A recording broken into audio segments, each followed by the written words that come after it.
Finally இந்த T-shirt போடுறதுக்கான time வந்துருச்சு. என்ன மக்களே, என்ட்ரி எல்லாம் பயங்கரமாக இருக்குதா?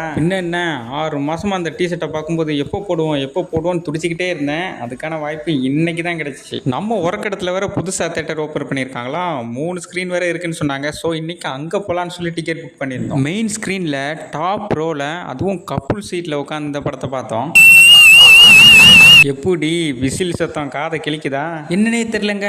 அந்த டிஷர்ட்டை போட்டதுலேருந்து ஒரே வைப் மூட்லேயே இருந்தேன். தளபதியோட கடைசி படம் வேறியா, எல்லாருமே என்ஜாய் பண்ணி பார்த்தாங்க. நாங்களும் நல்லா என்ஜாய் பண்ணி பார்த்தோம். உங்களில் யாரெல்லாம் ஜனநாயக படம் தேட்டரில் போய் பார்த்தீங்களோ மறக்காமல் கமெண்ட் பண்ணுங்கள். இல்லை நான் லீக் ஆச்சுல அதை ஃபோன்லேயே பார்த்துட்டேங்கிறவங்களாம் லைக் மட்டும் போட்டு ஓடி போயிருங்க. இன்னொரு விஷயம் கவனிச்சிங்களா, கிளைமேக்ஸில் மமிதா பாஜியோட காஸ்டியூம் வந்து ஜாக்கி சான்ல வர கல்லிராணி காஸ்டியூம் மாதிரியே இருந்துச்சுல்ல. ஓகே மக்களே, இந்த சண்டே சிறப்பாக முடிஞ்சு. என்ன மண்டே நினச்சாதான் கொஞ்சம் கடுப்பாக இருக்குது. சரி விடுங்க, பார்த்துக்கலாம்.